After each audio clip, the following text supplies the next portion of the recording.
France Stratégie et la Fabrique de l'Industrie ont dévoilé une étude inédite sur l'investissement des entreprises françaises et son efficacité. Plus d'1 an de recherche et d'audit ont été nécessaires pour arriver à une conclusion. Les entreprises françaises investissent plus que leurs homologues européens, mais cela ne se reflète pas sur l'économie nationale.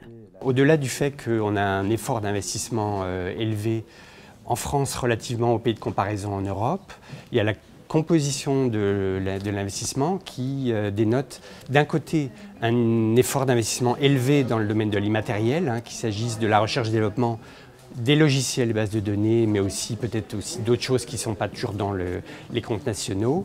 C'est le premier point. Et le deuxième point, c'est à l'inverse, la partie investissement physique, et notamment les machines et équipements. Là, l'effort d'investissement dans l'industrie française n'est pas très élevé en comparaison avec la plupart des pays européens. Un autre point soulevé par des acteurs du terrain qui vient compléter cette étude, c'est la différence de capacité d'investissement entre les grandes entreprises et les petites et moyennes structures. En ce qui concerne cette notion d'investissement efficace, il y a le premier élément qui est la dichotomie de notre tissu industriel. D'un côté, des entreprises du CAC 40 qui sont éminemment internationales, voire mondiales. D'autre part, un gros cheptel, je dirais, de PME, PMI et de quelques ETI. Les problématiques de ces deux types d'entreprises sont complètement différentes eu égard à l'investissement. Les grandes entreprises sont plutôt tournées vers l'international. Les petites entreprises sont contraintes par leur taille. Deuxième élément, c'est la digitalisation. Ça, ce n'est qu'un moyen pour aller faire mieux que l'on faisait avant.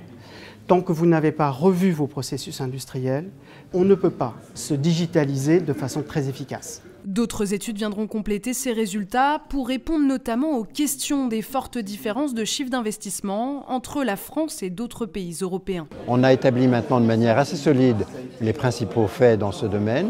On bute sur des choses qu'on ne sait pas expliquer forcément très bien, par exemple des grands écarts entre la France et l'Allemagne sur les dépenses de logiciels dans l'industrie.